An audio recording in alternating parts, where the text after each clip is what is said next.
So yesterday I finished reading the first part of This Is Your Mind on Plants by Michael Pollan. The first part is him talking about opium and the opium poppies. So he is an American. He's a garden writer. So he writes books on the experiments he would do in gardens. I suppose like educational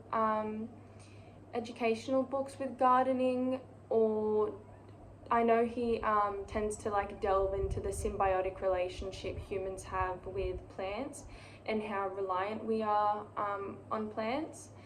So I suppose that kind of inspired him to do this book. I don't know if it's his first book, but yeah. So the first chapter is the opium poppies. So in 1996, his, I think, editor and publisher, Paul Tough, shows him this book, Opium, I think it's Opium for the Masses, by this guy. And obviously Michael, being a gardener and being interested in, I guess, the challengings of being a gardener as well as a writer, he was interested in that book. And so he started reading that book, and that kind of opened the door to these opium poppies and how easy it is to grow these opium poppies. So the poppies are just kind of regular poppies, really. The name is Papaver somniferum, so that's kind of the variety. However, there are a few different strains of that variety.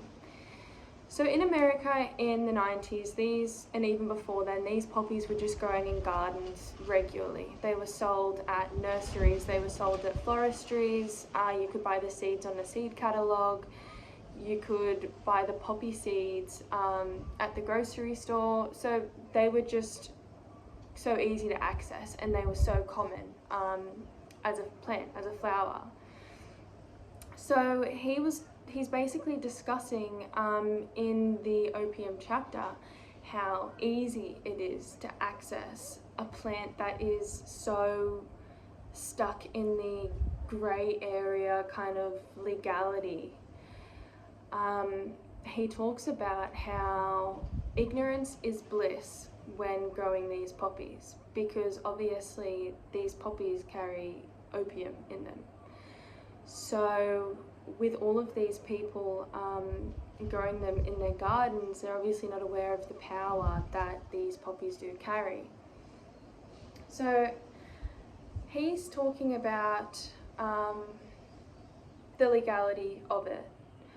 If you're unaware the power of these poppies and what they actually hold, and the potential of these poppies, then it's completely legal to grow them. But if you're aware of the power of these poppies and you plan to manufacture them, then it's completely illegal. So the book Opium for the Masses that he had read was basically about this guy who had written a book on a self-experiment that he had done, and he's talking about how euphoric it was, and he speaks about feeling like a reptilian and just being completely at peace with whatever was going on when he had taken that. And he talks about how it's so easy to make them into a tea. So as soon as that other person had published this book is when that whole wave of whether this is legal, whether this is illegal, people shouldn't know about this, blah, blah, blah. So obviously the government tried to keep this crackdown as low-key as possible, because as soon as people found out about this, then obviously you would, in a way, be more inclined to try it out. And he uses a good example of, if, for an example, there's a rumour that a certain bank keeps a safe unlocked at 9 p.m, well then that's going to create an incline for your everyday person to probably go and rob that bank. So he talks about this crackdown and how low-key it was kept, and because it was kept so low-key, there were so many holes and loopholes within growing these poppies. And I found it really, really interesting, because I had never heard about these opium poppies before, and I didn't even know they had come from poppies, which is crazy. So today I just finished reading the caffeine part of this book, and it was the one that I was most excited for, because I just wanted to hear what he would say about caffeine and his own experiment with it. Because I drink coffee pretty much every day, and it's normal for me to have maybe 4 or 5 shots, which is a lot of coffee in my eyes. And I've been drinking coffee every day for pretty much, I'd say, 10 years. And I never realized the kind of addiction that I had to coffee. Like, I never saw coffee as an addicting thing, except in the last couple of years, I've almost kind of built a bit of a weakness to it. Like, nowadays when I have a coffee, I can really feel energy from it. Whereas it's weird, a few years ago when I was drinking coffee, I could have a coffee before bed and then go straight to sleep.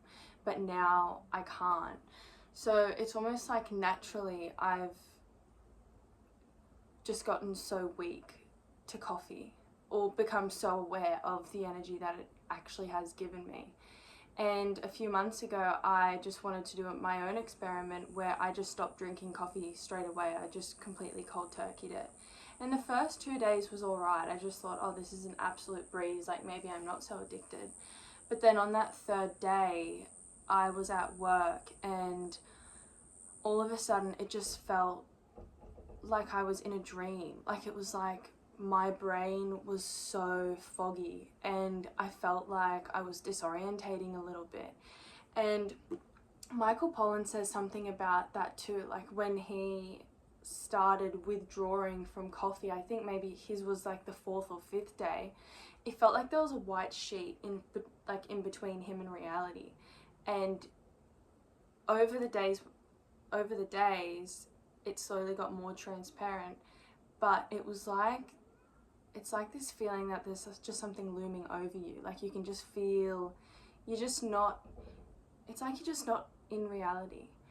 And I was at work, and then I had this huge headache. Like, it just felt, I've never had a migraine, but it just felt like a pounding constantly on the head. And I was wondering, why am I feeling like this? And then it clicked on, oh, it's because I'm actually going through coffee withdrawals. And it makes sense, because usually after 3 days, then your body kind of starts to adjust. Like, even getting off something, like for an example, cigarettes, on that 3rd day, your body's kind of getting into that momentum. It's adjusting to this, to like getting rid of something, or, so it's going through that withdrawal. And I thought, you know what, I'm at work, I've got maybe 6 more hours left. It was like kind of around lunchtime, and I thought, I can't do this. Like, it's either I have to go home or I just buy a single shot coffee, and maybe that's how I can kind of ease this addiction, is where I'm not doing cold turkey. Maybe I can just slowly wean myself off by maybe just having 2 shots a day. Anyway, so I got a coffee, and it was just a single shot coffee, and I drank it, and 20 minutes later it was gone. Like, it was like it had never happened. I didn't have any headache. My brain was no longer foggy at all. And that's when I realized, holy crud, like, my body is like dependent on coffee. And so when I saw this book, I thought, yeah, I really want to see what other people, like what Michael was going to say about caffeine, because my sister also struggles with a little bit of anxiety, and she can't drink coffee because it'll just overstimulate her. She can't even have like black tea because of the caffeine. It kind of overstimulates her. So you hear about people who are just so weak to caffeine, where it just hits them like that. And then, say for an example, someone else I know, he can just have a coffee and then go straight to sleep. Like, it doesn't energize that person anymore. So with this segment of caffeine, Michael talks a lot about the history of coffee, where it came from, and how it kind of spread throughout the globe, and how I guess, the journey of how coffee has become coffee. Like, everyone knows coffee. And he said, like, 90% of the world drinks coffee. He talks about not only coffee, but he also talks about tea, because we're talking about, like, caffeine. So he talks about, like, the differences with tea and coffee. Yeah, I found this thing about caffeine really interesting, and he talks about his own experiment too with himself, and I don't want to talk about his experiment because I would rather leave it up to the reader to kind of, yeah, see what he has to say about it and stuff. But yeah, overall the caffeine was good. Yeah, he spoke about the history a lot, which I was interested in the history, but I wanted to read more about, say, for an example, his experiments and his experience with that a little bit more. He delves into it, but not heaps.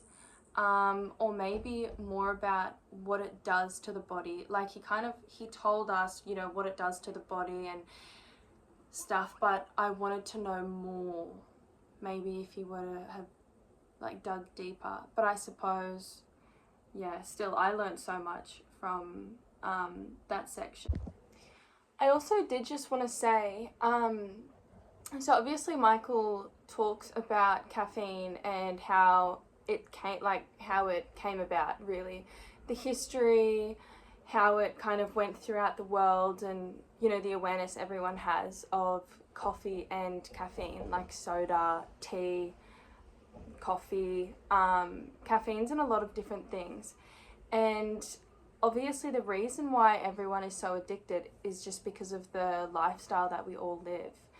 Like, you think about how disconnected we are from all of our cycles. We need something to keep us going.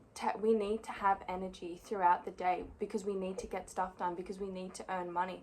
So it's like, obviously we're all kind of in this rat race where we're just so disconnected, and because we're mentally exhausted, we go to these vices like coffee. Because, for an example, if you wake up in the morning and you're feeling tired but you have a meeting today, you're going to go have a coffee so then you can get through that meeting.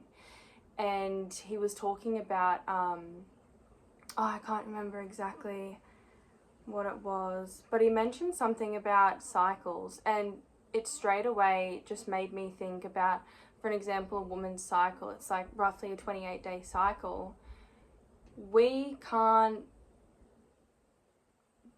It's so hard for women to, especially women, obviously it's hard for men too, but especially women, like, it's hard to, for an example, work a 9-to-5 job and work, you know, 5 days a week. Because of this cycle, there's a point in our cycle where we do need to relax and kind of hibernate a little bit. And I suppose that's where almost the dependency of caffeine can come from. It's just that disconnection with our own cycles. So I just wanted to kind of add that in. I hope you guys could understand that.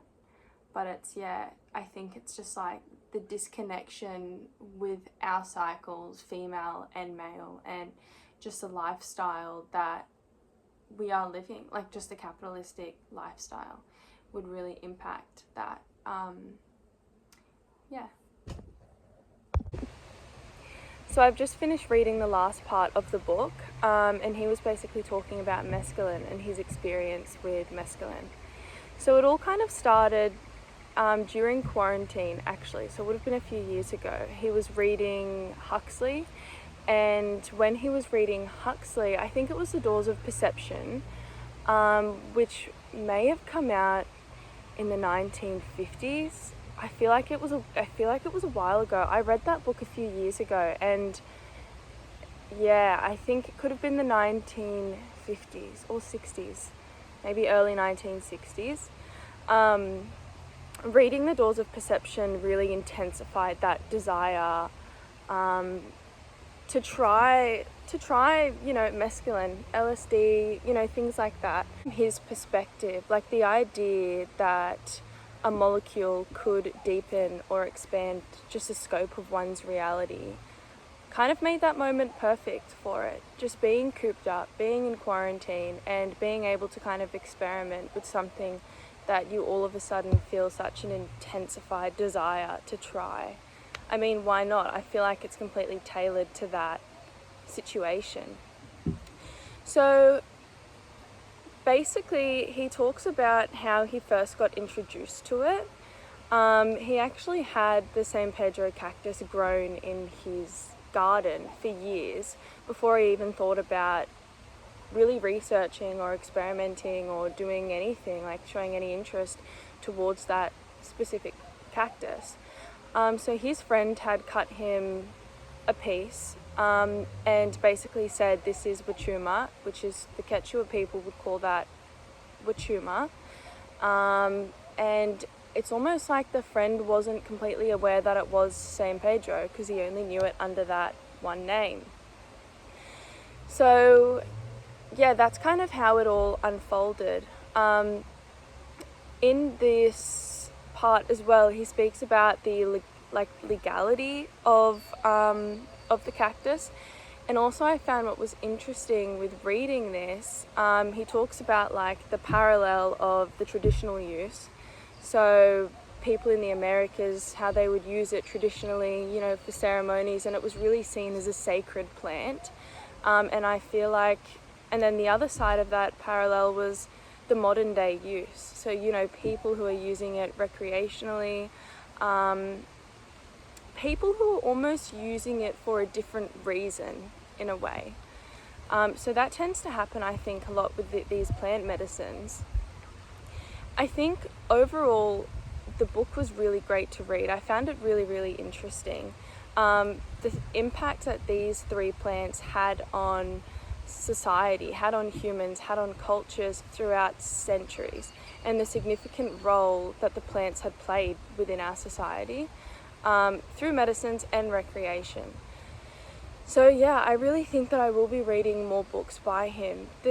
One of the things I did love about how he writes is how he's writing his own experience. He's simply writing, when he writes his experience, he's simply writing his own experience.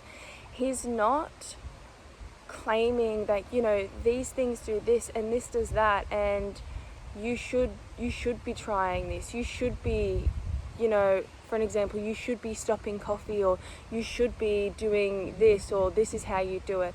He's just simply saying, this is what I experienced and this is what I got out of it, and it's kind of like a take it how you want. So yeah, I just found it really, really interesting, and I think the next book I want to read is How to Change Your Mind. I've heard some really good stuff about that, so yeah, I think it's definitely worth checking out. But yeah, thank you for watching.